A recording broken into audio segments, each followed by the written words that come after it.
దేవుని యందు భయభక్తులు కలిగి ఉండి ఆయన కట్టడలను అనుసరించి నడుచుచుండవలని మానవ కోటికి ఇదే విధి. దీనికన్నా గొప్ప రూల్ ఇంకేమీ లేదు.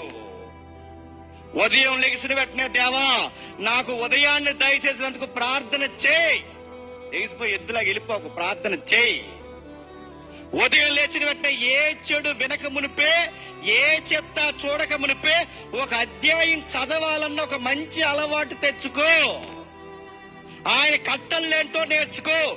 రోజుకి కనీసం ఏదో ఒక వర్తమానం వినడం నేర్చుకో. నీ చెవులకి ఇంపైన దైవికమైన కీర్తన వినడం నేర్చుకో. ఎందుకంటే రేపు పొద్దున్న నిన్ను కాపాడేది ఏదన్నా ఉంది అంటే ఈ దైవికమైన క్రియలే నిన్ను కాపాడతాయి.